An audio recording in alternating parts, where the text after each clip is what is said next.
একাত্তর নিয়ে পরাজিত আওয়ামী বামেরা উঠে দাঁড়াইতে চাইবে, এই দাঁড়াইতে চাওয়ার সাথে শক্তভাবে বিএনপি পাশে দাঁড়াইতেছে, এটাই সমস্যা। আওয়ামী লীগ তার ফ্যাসিস্ট শাসনের বৈধতা উৎপাদনের জন্য একাত্তরকে ব্যবহার করেছিল। বিএনপি মনে করতেছে তারা একাত্তরকে ব্যবহার করে তার প্রধান প্রতিপক্ষ জামাতকে ঘায়েল করে দিবে। কামডা গলে বিএনপি ভালো করতেছে। বিএনপির হারাইতে বাংলাদেশের জনগণের বেশি বেগ পাইতে হবে না। কারণটা এইটা না যে একাত্তর বিএনপি বিরোধী শক্তিকে বিব্রত করবে, কারণটা হইতেছে এই সফট পলিটিক্যাল অস্ত্রকে বিএনপি কিভাবে ইউজ করবে সেটা না জানা। এই সফট অস্ত্র ভালো মতো ইউজ করতে না জানলে নিজের হাতেই ফাইটা যেতে পারে। একাত্তর নিয়ে আমার কিঞ্চিত লেখাপড়া আছে, মানে মুক্তিযুদ্ধের বয়ানে ইসলাম লেখার সময় আমি একাত্তরের এমন কোনো প্রকাশিত দলিল নাই যেটা খুঁটায় খুঁটায় পড়ি নাই। তো এটা পড়ে যা বুঝেছি যে একাত্তরের ইতিহাস এত মিছা কথা দিয়ে ভর্তি, এত কন্ট্রাডিকশনে ভর্তি, এত বাটপাড়িতে ভর্তি যে এইটারে হুতায় দেওয়া পানি ভাতের কাজ। বদরুদ্দিন ওমরই কইছেন যে একাত্তরের ইতিহাস 90% মিছা কথা। এই ইতিহাসের চেতনারে উড়ায় দেওয়া, জয় বাংলা কইরা দেওয়া বা হাতের কাজ। একাত্তরের নৌকায় বৈশা আওয়ামী লীগ যে কিনা একাত্তরের ফার্স্ট ডিভিশনের প্লেয়ার সেই ডুবিছে, আর একাত্তরের সেকেন্ড ডিভিশনের প্লেয়ার বিএনপি আরো ডুববি। এখন অনেকে কইতে পারে তাইলে আমরা একাত্তর নিয়ে করমুটা কি? এর কথা কমু না? অবশ্যই কমু, অনেক বেশি কমু। একাত্তরকে একটা বিগেস্ট হিস্টোরিক ইভেন্ট হিসাবে আমাদের লেন্সে পাঠ করা লাগবে, আমাদের নিজেদের চোখে দেখা লাগবে, ইন্ডিয়ার চোখে না, আওয়ামী লীগের চোখে না, বাটপাড়ি আর মিথ্যাচারের লেন্সে না। তাহলে সেটা কেমন হবে? কোন লেন্সে? আমাদের নিজেদের লেন্সে, আমাদের নিজেদের চোখে।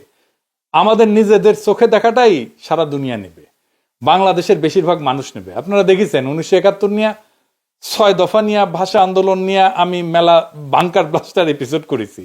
আমার গেলাইছে অনেক, কিন্তু পাল্টা আর্গুমেন্ট কিন্তু কেউ তুলতে পারে নাই। আজকেও আমি এমন একটা জায়গা নিয়ে আলাপ করব সংক্ষেপে, এই আলাপটা পরে আরো বিস্তারিত করা যেতে পারে, কিন্তু দেখবেন যে এইভাবে আগে ভাবা হয় নাই। শুরুতে একটা এক্সাম্পল দেখায়নি। কেন বিএনপি একাত্তর নিয়ে কোনো বয়ান তৈরি করতে পারবে না? হাতে নাতে দেখাই দেবো, দেখাবো, আসেন দেখাই। বিএনপি একটা ভিডিও বানাইছে তার নির্বাচনী ক্যাম্পেইনের জন্য, প্রচুর আবেগ নিয়ে বানানো। থিম হইতেছে মুক্তিযুদ্ধ আর 2024 দুই জেনারেশনের দুই আহত যোদ্ধা কিভাবে দেশের জন্য কাজ করবে বা করতেছে। এইটা সাহেব দেখান, ওই অংশটা দেখান। কিভাবে হলো?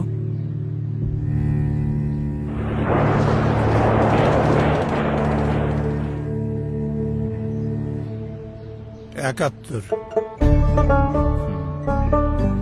আর তোমারটা? 24।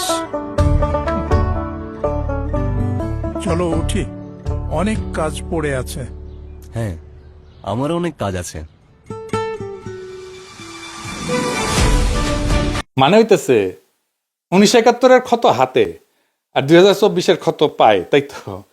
আপনারা হাত হারানো মুক্তিযোদ্ধা দেখেছেন জীবনে? কদাচিৎ দেখতে পারেন, আমি দেখি নাই। যা দেখেছি সবই পা হারানো যোদ্ধাহত মুক্তিযোদ্ধা। সেলিব্রেটেড কর্নেল তাহের, উনি ছিলেন পা হারানো। মুক্তিযোদ্ধা পুনর্বাসন কেন্দ্র শ্যামলীতে যেটা ছিল, এখনো আছে, সেইখানে থাকতেন যুদ্ধাহত মুক্তিযোদ্ধারা। সকালবেলা ওনাদের হুইল চেয়ার নিয়ে বাইর হইতেন, শহীদ মিনারে আসতেন, স্মৃতিসৌধে যাইতেন, সবাই পা হারানো। এইটা সাহেব যুদ্ধাহত মুক্তিযোদ্ধা লিখে সার্চ দেন না গুগলে, দেখেন সবাই হুইল চেয়ারে। এইটা যুদ্ধের স্বাভাবিক ক্যাজুয়ালিটি। যুদ্ধে পা হারায় বেশি যুদ্ধাহতরা। তার মানে এরা মুক্তিযুদ্ধ বলে বলে চিৎকার করবে, কিন্তু রিয়েল মুক্তিযুদ্ধ জিনিসটা নিয়ে গভীর বোঝাপড়া নাই, দরকারও নাই। কারণ ভোটের জেতার জন্য তো এটার কথা কইতেছে, জামাতকে হারানোর জন্য এই কথা কইতেছে। মাথার মধ্যে এটা নাই কি বলে জামাতের শক্ত রাজনৈতিক বিরোধিতা করা যায়। ভোটের জন্য কিন্তু আসলে রাজনৈতিক বিরোধিতারও দরকার নাই। আপনারা হাদির ক্যাম্পেইন দেখছেন না? হার্ডকোর পলিটিক্স নিয়ে ক্যাম্পেইন করছে।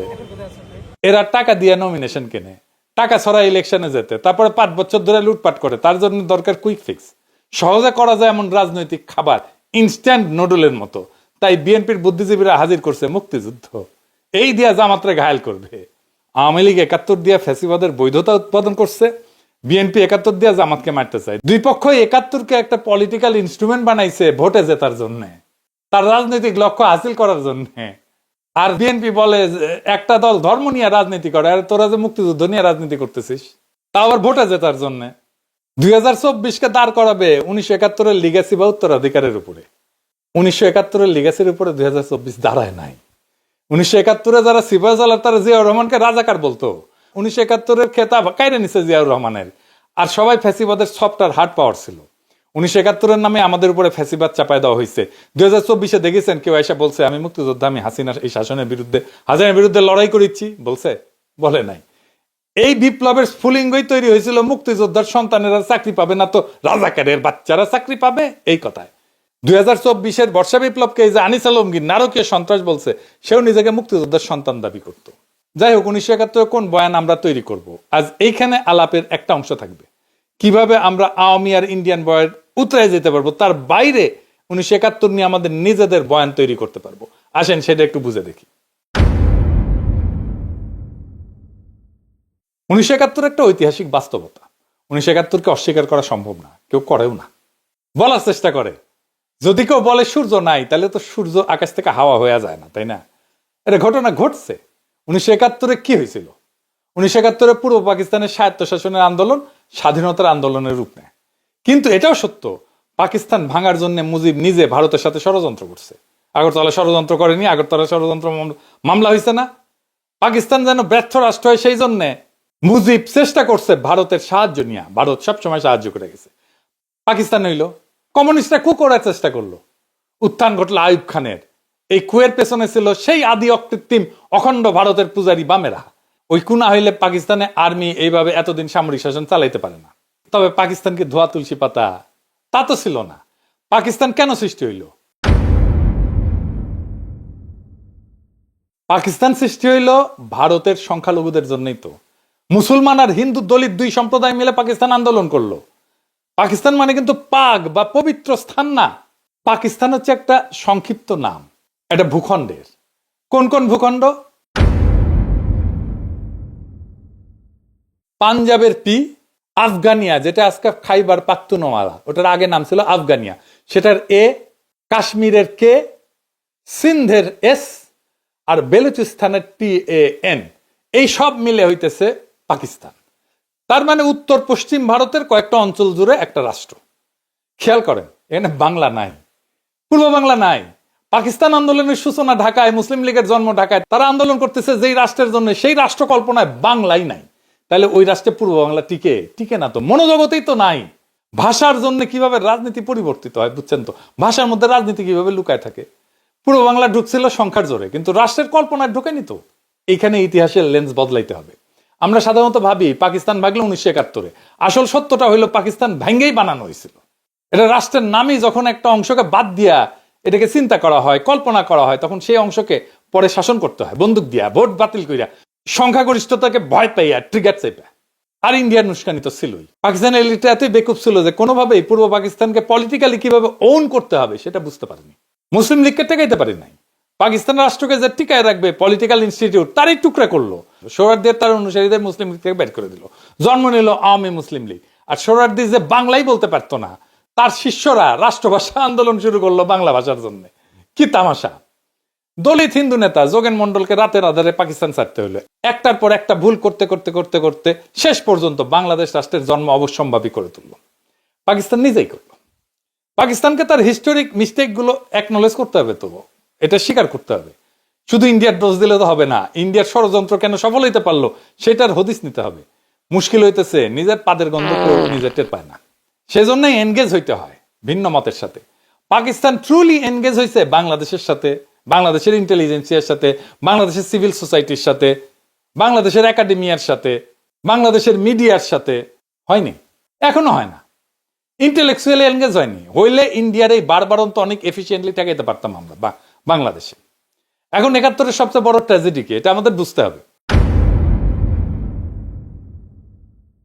71-এর সবচেয়ে বড় ট্র্যাজেডি গণহত্যা, জেনোসাইড। ক্লাস বুক রেফারেন্সের জেনোসাইড। এই জেনোসাইডের দুইটা বড় পার্ট, একটা বাঙালি জেনোসাইড আর একটা বিহারি জেনোসাইড। বিহারি জেনোসাইড একেবারে মুছে দেওয়া হয়েছে, বিহারিদেরকে বাঙালিরা মারছে। আমরা বাঙালি জেনোসাইড বলি, কিন্তু দেখেন 1971-এর সবচেয়ে বড় দখল গেছে হিন্দু সম্প্রদায়ের উপরে, বাঙালি হিন্দুর উপরে। এটা শুধু একটা জাতির উপরে আক্রমণ না, একটা জাতির নির্দিষ্ট ধর্ম সম্প্রদায়ের উপরে আক্রমণ। এই ক্ষতটা হিন্দু সম্প্রদায়ের মধ্যে গভীর। আমার ফুলকুমারিতে পড়ছেন যে আমার বগুড়ার বাড়ি দখল করে নিয়েছিল আমাদেরই এক প্রতিবেশী। এখনো তারা আমাদের প্রতিবেশী, এখনো। এই যে এক্সট্রিমলি কমপ্লেক্স জটিল সিচুয়েশন, এটার তো প্রপার রিকনসিলিয়েশন হয়নি। তো আমার সেই প্রতিবেশী, উনি তো কোনোদিন এসে আমাদের পরিবারের কাছে মাপ চান নাই যে কাজটা ভুলেছে, মাফ করে দেন। এখন পিনাকি দাবরানি দিলে ওই ভারীচারা হয়ে পালাইবে, সেটা অন্য কথা। কিন্তু বাংলাদেশের সব হিন্দু তো পিনাকি না, সে তো ভয়ে থাকে আমার বাড়ি না আবার দখল করে ফেলে। এইটাকে অ্যাড্রেস করতে হবে, জেনোসাইডের একটা ফয়সালা করতে হবে। আমি দুইটা কাজ খুব চেষ্টা করেছি এই সরকারকে দিয়ে, প্রফেসর ইউনূসের সরকারকে দিয়ে। 71 নিহতদের পুরো নাম তালিকা করা প্রজেক্ট, এক প্রফেসর কাজ করতেছেন এইখান থেকে ওইখান থেকে নানা ফান্ড টান নিয়ে, সামান্য একটা ফান্ডের জন্য উনি ফিল্ড ওয়ার্ক করতে পারতেছেন না, শেষ করতে পারতেছেন না। আমি হয়রান হয়ে গেলাম একটা ফান্ড ম্যানেজ করে দিতে, আমাদেরই সব ভাই ব্রাদাররা সরকারে আছে, তারাও করে দিলেন না। এটা আর কি বলবো, আর এখন বলতে গেলে তো ওনাদের সাথে রাগারাগি ঝগড়াঝাটি করতে হয়। এই কষ্টটা পড়ে যেতে পারতো প্রফেসর ইউনূসের সরকার, আমি ওনার জন্য ক্রাউড ফান্ডের ব্যবস্থা করতে পারতাম, কিন্তু আমি ওনার এক্সপোজ করলে ওনার বিপদ হবে, ওনারা খাইয়া দেবে ইন্ডিয়া বা আওয়ামী লীগ। আর একটা কাজ হইতেছে বিহারিদের ক্যাম্পগুলো বন্ধ করে তাদের মেইন স্ট্রিমে নিয়ে আসা। এটা লজ্জার যে তারা এখনো একটা ক্যাম্পের মধ্যে, ঘেটোর মধ্যে আছে। আব্দুল নূর তুষারেরা গণহত্যার জন্য পাকিস্তানে 3 বার ক্ষমা চাইলো, আবার চাইতে বলে ক্ষমা। আব্দুল নূর তুষারেরা বিহারি গণহত্যার জন্য ক্ষমা চাইতে প্রস্তুত আছে? নাই। তাইলে ইতিহাসের রিকনসিলিয়েশন হবে কিভাবে? যখন বিহারি গণহত্যার কথা আসবে তখন দেখবেন গা মুসরা মুসরি করিচ্ছে। আর ফাইনালি জামাতের 1971 স্বাধীনতা যুদ্ধের ভূমিকা, এটা নিয়ে ফাইনাল আলাপ। জামাতের বিরুদ্ধে অভিযোগ যেটা আওয়ামী লীগ করে, সে একই অভিযোগ করে বিএনপি। আওয়ামী লীগ অভিযোগ করে জামাত নেতারা 1971 পাকিস্তানি বাহিনীর গণহত্যার সহযোগী ছিল, এই গণহত্যার জন্য জামাতই দায়ী। সেই কল্পিত অভিযোগে ফাঁসি দিছে তাদের নেতাদেরকে। সেই একই অভিযোগ করে আজকের দিনে বিএনপি। 1971 সালে আমরা যে স্বাধীনতার যুদ্ধ করলাম পাকিস্তানিদের থেকে বের হয়ে আসার জন্য, তখন আপনারা শুধু বিরোধিতাই করেন নাই, ওই পাকিস্তান সেনাবাহিনীর সঙ্গে হাত মিলিয়ে গণহত্যা করেছেন। এই কথা বলতে আমার কোনো দ্বিধা হয় না। কিন্তু খালেদা জিয়া সেই বিচার সম্পর্কে কি বলেছিল শুনেন। আমি বলতে চাই, আজকে মুজাহিদি সাইদি দেলোয়ার হোসেন সাইদি, কামরুজ্জামান, কাদের মোল্লা, এদের সবাইকে তারা মিথ্যে মামলা দিয়ে গ্রেফতার করে রেখে দিয়েছে। তারা ভেবেছে তারা স্বাধীনতা বিরোধী বলে তাদেরকে গ্রেফতার করেছে। আমি বলতে চাই, আজকে তারা যে অবস্থা করেছে, গোপন চুক্তি করে, স্বাধীনতার পরেও যে গোপন চুক্তি করেছে, স্বাধীনতা বিরোধী শক্তি হলো এই আওয়ামী লীগ, হলো স্বাধীনতা বিরোধী শক্তি, দেশের বিরোধী শক্তি হলো এই আওয়ামী লীগ। তাই আগে তাদেরকে আগে ব্যবস্থা করতে হবে, তবেই এই দেশ নিরাপদ হবে, স্বাধীন হবে। শুনলেন তো, উনি বলছেন মিথ্যা, ওগুলো মামলা। আচ্ছা, মির্জা ফখরুল কি বলেছিল শুনেন। আমাদের এই আলেম উলেমা জামাত ইসলামের নেতৃবৃন্দ, আমাদের মাওলানা নিজামী সাহেব, তারপরে জামান সাহেব, কাশেমি সাহেব, এই পত্রিকার যে প্রকাশক ছিলেন তাকে সহ অনেকে মৃত্যুদণ্ড, সালাউদ্দিন সাহেব সহ তাদেরকে মৃত্যুদণ্ড দেওয়া হয়েছে মিথ্যা মামলায়। শুনেছেন তো, সেও বলে হাম্বা, মানে তারও ওই একই কথা। আমাদের সময় একটা বিজ্ঞাপন ছিল এইরকম, গরুকে জিজ্ঞেস করে তোমার কি কথা, সে গরু এখন চিৎকার দেয় হাম্বা, বলে ওরও সেই একই কথা। আর এখন বলে স্বাধীনতার পরাজিত শক্তি মাথাচাড়া দিয়ে উঠতেছে, ওদের নস্যাৎ কইরা গণতন্ত্র প্রতিষ্ঠা করবি নাকি। এবার বলে একটা দল গণহত্যা চালাইছিল, মানে জামাত চালাইছিল গণহত্যা। শুনেন, পাকিস্তান আন্দোলন করতে হয়েছিল মুসলমানরা পাকিস্তানের মুসলমান ভাইদের স্বার্থ রক্ষার জন্য, for the emancipation of the Muslims। তখন আপনাদের নেতা মওদুদী এটা বিরোধিতা করেছিল, ঠিক না? আর আজকে আবার 1971 সালে আমরা যে স্বাধীনতার যুদ্ধ করলাম পাকিস্তানিদের থেকে বের হয়ে আসার জন্য, তখন আপনারা শুধু বিরোধিতাই করেন নাই, ওই পাকিস্তান সেনাবাহিনীর সঙ্গে হাত মিলিয়ে গণহত্যা করেছেন। এই কথা বলতে আমার কোনো দ্বিধা হয় না। জামাত রাঙ্গি রাজাকার ছিল শুনেছেন না, গোলাম আজম রাজাকার শুনেছেন না, গোলাম আজম রাজাকার ছিল না পাগলা, গোলাম আজম রাজাকার ছিল না রে বেকুব, ছিল শান্তি কমিটির মেম্বার, ছিল শান্তি কমিটির নেতা। রাজাকার ছিল প্যারামিলিটারি ফোর্স, আমাদের আনসারের মতো, তাদের ড্রেস ছিল, ইউনিফর্ম ছিল, ব্যারাকে থাকতো, রেশন ছিল, আর গঠিত হয়েছিল সাধারণ মানুষকে দিয়া। রাজনৈতিক কর্মী ছিল তারা, মুসলিম লীগ, জামাত না। জামাত তখন এত বড় তৃণমূলের অর্গানাইজেশন ছিল না। আমার কথা বিশ্বাস করার দরকার নাই, বিদেশি নিউজ থেকে রাজাকার দেখেন কারা ছিল, পোশাক আশাক সহ, ওদের দাড়ি টুপি ছিল না, দেখেন। The government has organized a paramilitary force called Razakars. The Razakars' main duties are roadblocks, often carried out with a great show of force, and sentry duties around the main government installations. Some recruits to the Razakars are students, but many come from the militant wing of the Muslim League, who were responsible for much of the murder and the burning of villages which followed March the 25th. They are all East Bengalis and are paid by the government direct. But no one knows just how loyal they would be to the government if that loyalty was ever under stress. দেখেছেন এই মুসলিম লীগের পুরাটাই BNP ঢুকিছে। Mirza ফখরুলের বাবাই তো মুসলিম লীগার ছিল, পাকিস্তানের মন্ত্রী ছিল।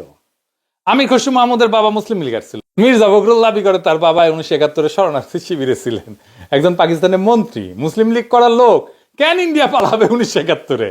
তার উপরে যায় শরণার্থী শিবিরে থাকবে। চুপে চাপে মিলানো যায়? আপনার কমন সেন্স কি বলে? যাই হোক, আমরা ওইদিকে না যাই। জামাতের ভূমিকা ছিল দুইটা জায়গায়, শান্তি কমিটি আর আলবদরে। এখন এই আলবদরকে দায়ী করা হয় বুদ্ধিজীবী হত্যায়। এই দাবিটা প্রমাণ করা মুশকিল অনেক কয়টা কারণে। কে দোষী আমি সেটা ঠিক করব না, আমি দেখাইতেছি রাষ্ট্র কিভাবে মিথ্যা দিয়ে ইতিহাস বানায়। আসেন ওই অংশটুকু একটু দেখি। আমি আলবদর বলছি বলে একটা বই আছে, একজন আলবদর ছিল, সেই লিখছে।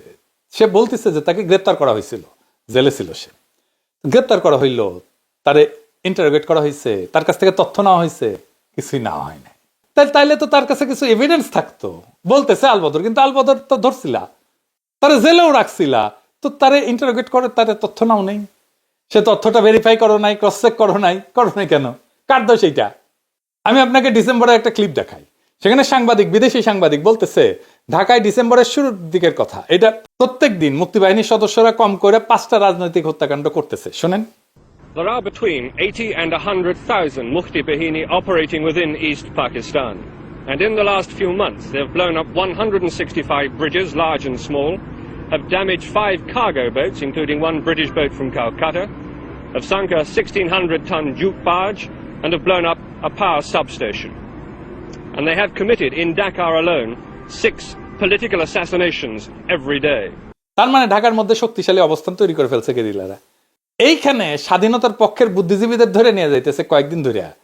কোথায় নিয়ে যাইতেছে সেটাও ফ্যামিলি মেম্বাররা জানে, কিন্তু অনেক ক্ষেত্রেই, মনির চৌধুরীর ক্ষেত্রেই জানে। ফিজিক্যাল ট্রেনিং সেন্টারে নিয়ে যাওয়া হয়েছিল মোহাম্মদপুরে। তো মুক্তিযোদ্ধারা তো অপারেশন চালাবে সেই ফিজিক্যাল ট্রেনিং সেন্টারে, ঠিক কিনা বলেন? তারা ডেইলি 5 জন করে মারতে পারে ঢাকায়, আর ফিজিক্যাল ট্রেনিং সেন্টারে হামলা করে উদ্ধার করতে পারে না। উদ্ধার করতে না পারুক, হামলা তো করতে পারতো, কেন করলো না? ঢাকা শহরে মুক্তিযোদ্ধা কি কম ছিল? এখন তো কত মুক্তিযোদ্ধা, সবাই মিলে যদি ওইখানে হামলা করতো। দেশ স্বাধীন হইলে এই বুদ্ধিজীবী পরিবাররা মুজিবের অফিসের সামনে বিক্ষোভ করে, ওইখানে মুজিব আসে। জয়রায়ের বোন ছিল নাফিসা কবির, তাকে উদ্দেশ্য করে মুজিব বলছিল যে অনেকে তো দালালি করে মারা গেছে এই বুদ্ধিজীবী সম্পর্কে। এটা পান্না কাইসাল লিখে গেছে, স্বাধীনতা বিরোধীরা লিখে যায় নাই। জামাতের অনেকে বলে ইন্ডিয়ানরা মারছে। এই বয়ানটা মিলে পাকিস্তানের হামিদুর রহমান কমিশনের রিপোর্টে যখন তারা রাও ফরমান আলীকে প্রশ্ন করে, রাও ফরমান আলীকে জানেন তো এই বুদ্ধিজীবী হত্যার জন্য দায়ী করা হয়। হামিদুর রহমান কমিশনে বলা হয়েছিল বাংলাদেশের সরকার যেন তাদেরকে এভিডেন্স দেয় বুদ্ধিজীবী হত্যার সাথে কারা কারা জড়িত ছিল। পাকিস্তানের কাগজে কলমে হইলেও এটা সদিচ্ছা ছিল, তো করে নাই কেন বাংলাদেশ? এটা তো এখনো করা সম্ভব, যৌথ কমিশন করে অনুসন্ধান কইরা। জামাতে ইসলামকে ক্ষমতায় আসলে এইটার একটা ট্রান্সপারেন্ট তদন্ত করতে হবে। তদন্তে হস্তক্ষেপ করা যাবে না, আন্তর্জাতিক তদন্ত হইতে হবে। বিএনপিও করতে পারে, ক্ষমতায় তো ছিল, করে নাই কেন তদন্ত? 71 নিয়ে 2টা অমীমাংসিত বিষয় আছে, জ্বলন্ত বিষয় আছে। একটা গণহত্যার সংখ্যা, কতজন মারা গেছে, কতজন শহীদ হয়েছে, আর একটা বুদ্ধিজীবী হত্যার দায় কে করছে আসলে? আওয়ামী লীগ, বিএনপি, জাতীয় পার্টি কেউই করে নাই। যদি প্রশ্ন করি যে আসলে তারা তদন্ত করলে এই দায় দেওয়ার রাজনীতি করতে পারবে না, তাই করে নাই। মানিক বন্দ্যোপাধ্যায়ের প্রাগৈতিহাসিক বলে একটা উপন্যাস ছিল, ওইখানে এক ভিখারি, তার পায়ে একটা ঘা ছিল, বিভৎস ঘা, ওই ঘায়ে চিকিৎসা করতো না, কারণ চিকিৎসা করলে ভালো হয়ে যাবে, আর ঘা দেখায় ভিক্ষা করতে পারবে না। তাই আওয়ামী লীগ, বিএনপি এই ক্ষতের কোনো চিকিৎসা করেনি 71 নিয়ে, কারণ চিকিৎসা করলে মুক্তিযুদ্ধের চেতনা বেইচা ভোটের রাজনীতি করতে পারবে না। এটাই হইতেছে আসল সত্য। এই যে বিএনপি আওয়ামী লীগের বয়ান নিজের মুখে তুলে নিছে, এই জন্য নিজের আত্মহত্যার পথে গেছে। এটা আমি আপনাদেরকে প্রকৃতি থেকে বুঝাই দিই একটা ঘটনা দিয়ে, মজা পাইবেন। ঘাসফড়িং, ঝিঝি পোকা আছে না, এইসব পানি কেমনে মারা যায় জানেন? এটা তো বুড়া হয়ে মারা যায়। আর একটা মৃত্যু খুবই ভয়ঙ্কর, এই ঝিঝি পোকার পেটে একটা কৃমি ঢোকে, নাম হইতেছে হর্স হেয়ার কৃমি, মানে ঘোড়ার চুলের কৃমি। এডিটর সাহেব, ঘোড়ার আবার একটা হাসি দেওয়া লাগবে, তার চুলের কৃমি, সেটাও একটা বিষয় হয়েছে এপিসোডের, এটা হাসি দেয় না। যাই হোক, ভালোই হয়েছে। এটা লম্বা সুতার চুলের মতো দেখতে, পরজীবী কৃমি, সাধারণত পোকামাকড়ের ভেতরে বড় হয়। এই কৃমির জীবন চক্র শেষ করার জন্য পানির দরকার হয়, এটা মনে রাখেন, আমরা ফিরে আসবো এই জায়গায়। তো এই ঝিঝি পোকা, এই কৃমির ডিম সংক্রমিত পোকা যদি খেয়ে ফেলে, তাহলে এই ডিমটা শরীরে ঢুকে পড়ে ঝিঝি পোকা। এই ডিমটা ঢোকার পরে ঝিঝি পোকার পেট ভেদ কইরা শরীরের ভিতরে ঢুকে যায়, সেখানে আস্তে আস্তে আস্তে আস্তে বড় হইতে থাকে, বড় হইতে থাকে, বড় হইতে থাকে, শরীরের ভিতরে পুরা শরীর খায়া ফেলে। ঝিঝি পোকার শরীরের ভিতরে প্রায় পুরা জায়গা দখল করে নেয় এই কৃমিটা। এই কৃমি এতই বড় হয় যে অনেক সময় এই কৃমির দৈর্ঘ্য ঝিঝি পোকার শরীরের চাইতে কয়েক গুণ বেশি হয়ে যায়। তো ঝিঝি পোকা যা খায় তার পুষ্টি কৃমি শুষে নেয়। ঝিঝি পোকা ধীরে ধীরে দুর্বল, অপুষ্ট, নিয়ন্ত্রণহীন হয়ে পড়ে, অসুস্থ শরীর, দূষিত রক্ত হয়ে পড়ে। সবচেয়ে ভয়ঙ্কর ধাপ হইতেছে, এই কৃমি ঝিঝি পোকার মাথা, মগজ নিয়ন্ত্রণ করে, চিন্তা নিয়ন্ত্রণ করে, মাইন্ড কন্ট্রোল করে। কিভাবে? এই কৃমি ঝিঝি পোকার স্নায়ুতন্ত্রে একটা রাসায়নিক সংকেত দেয়, এটাকে বলে, ডাক্তারি ভাষা বলে নিউরোঅ্যাক্টিভ কম্পাউন্ড। ফলে ঝিঝি পোকার স্বাভাবিক ভয়ের প্রতিক্রিয়া নষ্ট হয়ে, ঝিঝি পোকা পানিকে ভয় পায়, কিন্তু তখন পানির দিকে আকৃষ্ট হয়ে যায়। স্বাভাবিকভাবে পানি এলায় চলে, কিন্তু ওইটার জন্য সে পানির দিকে যাইতে থাকে, পানির দিকে যাইতে থাকে ঝাঁপ দেওয়ার জন্য। তারপরে পানিতে ঝাঁপ দেয়, ঝিঝি পোকা ঝাঁপ দিয়ে মারা যায়।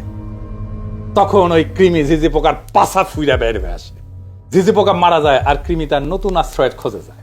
ঝিঝি পোকা হইতেছে বিএনপি, আর ইন্ডিয়ান আওয়ামী লীগ হইতেছে ওই কৃমি, সেকুলার, সেন্ট্রিস্ট, লিবারাল, ডেমোক্রেট কৃমি, যেমন ওয়াকারের পথবালক তাসনিম খলিল, এরা ঢুকিছে, এরা সেই কৃমি বিএনপি ঝিঝি পোকার মধ্যে ঢুকিছে। আর মুক্তিযুদ্ধের চেতনা হইতেছে সেই নিউরোঅ্যাক্টিভ কম্পাউন্ড, সেই ইন্ডিয়ান ন্যারেটিভ, যেটা দিয়ে আওয়ামী লীগ আর ইন্ডিয়া বিএনপির মস্তিষ্ক নিয়ন্ত্রণ করতেছে। বিএনপির মধ্যে তো ইন্ডিয়ান র আছে, আমার কথা না, এটা বিএনপির নেতার কথা, বড় নেতার কথা, আলতাফ ভাইয়ের কথা শুনেন। বিএনপির কিছু লোক আছে যারা নন আননোন না, নূতন না, পুরানা, নন রয়ের এজেন্ট, নন রয়ের এজেন্ট। তারা এই দেশে যদি 100 টাকা কামাই করে, 90 টাকা তারা ইন্ডিয়াতে পাঠায়। এখন বিএনপি ঝিঝি পোকার মতো পানির দিকে ঝাঁপ দিতে যাইতেছে। আগামী নির্বাচনে ভরাডুবি হইলে বিএনপির পাছা ফাইটিয়া আওয়ামী লীগের কৃমি বের হয়ে আসবে পরিপুষ্ট হইয়া। বাংলাদেশে আবার আওয়ামী লীগের পুনর্জন্ম হবে, বাংলাদেশের একটা ট্রু ন্যাশনালিস্ট পলিটিক্যাল পার্টির ধ্বংস কইরা তার ধ্বংসস্তূপ থেকে আওয়ামী লীগ উত্থিত হবে। এইভাবে, ঠিক যেইভাবে মুসলিম লীগ ধ্বংস হয়েছিল, তার মধ্যে থেকে আওয়ামী লীগ বাড়াইছিল। এখন তাই আমাদের বৃহত্তর রাজনৈতিক ফ্রন্ট করা ছাড়া উপায় নাই। বিএনপি শেষ, বাংলাদেশের স্বাধীনতা সার্বভৌমত্ব রক্ষার জন্যই আমাদের লাগবে একটা নতুন ন্যাশনালিস্ট ফ্রন্ট। আগামী নির্বাচনে সেই ফ্রন্টকে আমাদের সর্বশক্তি দিয়ে জয়যুক্ত করতে হবে, না হলে বিএনপি ঝিঝি পোকার পেট থেকে বাইর হওয়া আওয়ামী কৃমি আমাদের দেশটা আবার ধ্বংস করে ফেলবে। এইটাকে কি আমরা হইতে দেব? কখনোই না। এইটাকে আমাদের থামাইতে হবে, বাংলাদেশ রাষ্ট্রটাকে আমাদের রক্ষা করতে হবে। এটাই জুলাই, এটাই 2024-এর বর্ষা বিপ্লবের শিক্ষা। আমরা বাংলাদেশকে রক্ষা করব ইনশাল্লাহ। ইনকিলাব জিন্দাবাদ।